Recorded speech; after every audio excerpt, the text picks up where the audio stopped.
Hello, I'd like to talk to you about an innovation I've brought to my F tool. So the F tool is used to straighten blow plates. For a harmonica to play well, all the pieces need to fit together properly.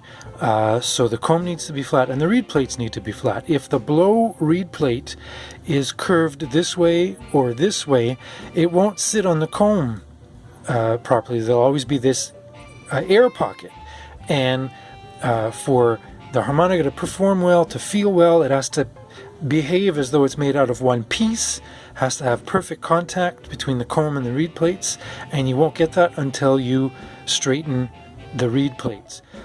We can't sand down the blow reed plates because the reeds are in the way, so we have to straighten the reeds. We have to straighten the plate ourselves. Formerly, what I've been doing up to now with the F tool is to use the French tuner. These surfaces of the French tuner are perfectly flat. So if you put them on the reed plate, you can use that as a visual to see if there's an air leak. It's a little bit cumbersome, so I've come up with the F tool's own separate straight edge.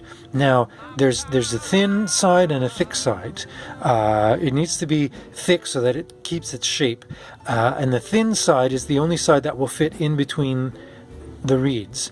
And both ends are perfectly flat. We can pick up fairly small curvatures and fix them. So here, let me get a pointer. Get a reed tool so that I can point with. And I have a little light source here because it's easier to see in the camera. Look right here, okay, as I'm sort of angling this until it hits, but you can see there's quite a big gap. And if we measure that, that's about 1 to 2/1000th of an inch. You might not think that's a lot, but think of the sound vibrations.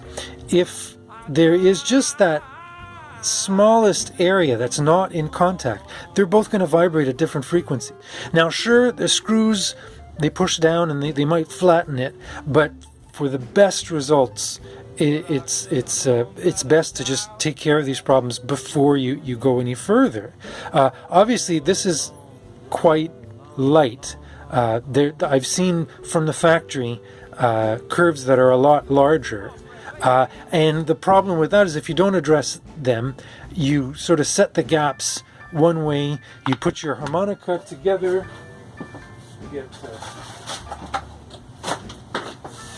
if you can imagine, if this reed plate was curved, and I put the harmonica together and I adjust the gaps, and then I put the cover plates on which further squish this down, then I have to reset all my gaps, and it's a frustrating game of catch-22.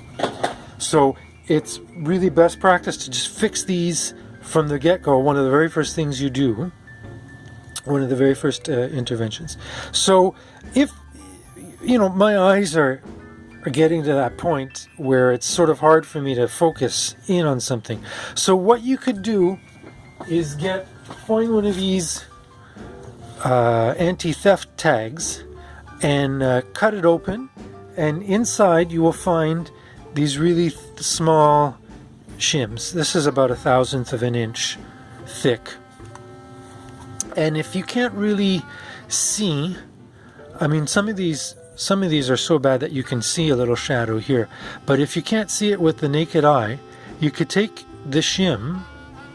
I'm sort of contorting my fingers here let me hold this differently. I'm holding this upside down so you can see with the camera. So you take the shim. Now I'm only applying pressure in the back. If I applied pressure in the front, that would close up. It would bend the reed plate.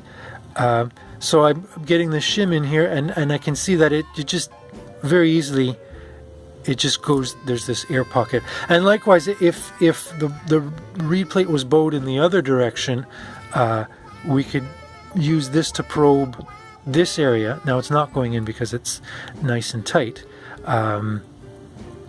And you'd see that there's a big space there.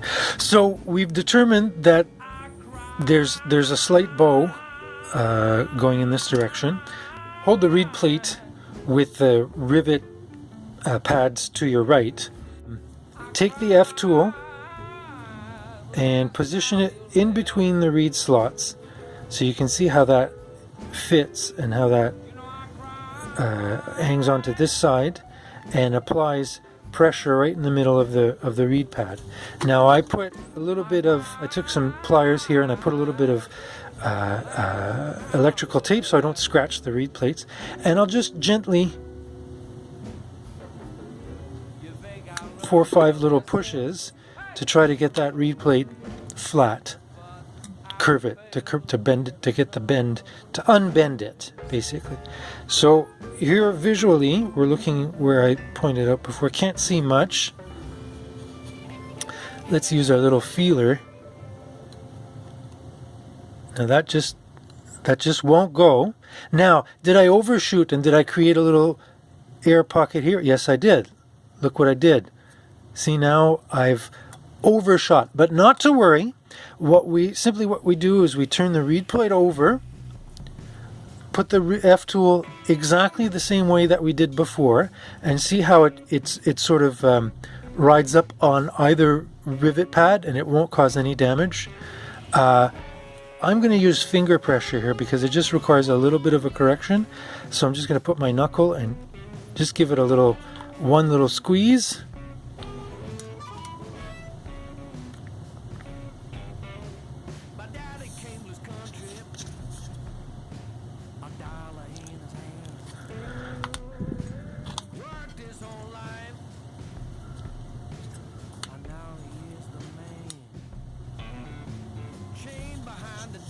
Alright, so now that's tight and that's airtight.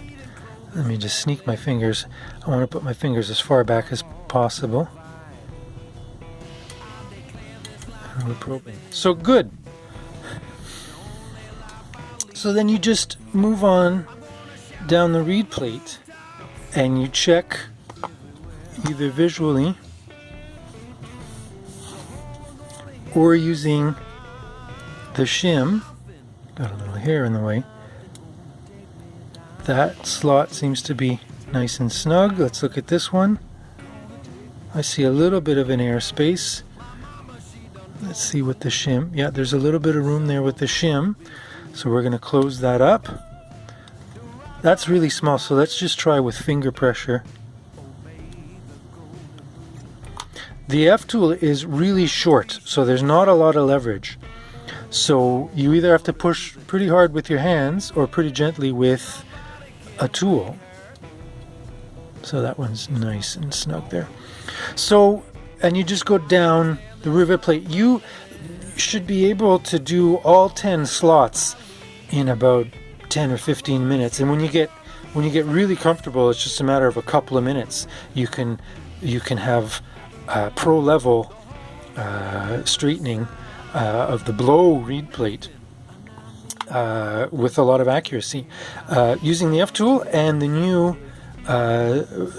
tiny straight edge, the world's smallest straight edge, the mini bar, the straight edge bar.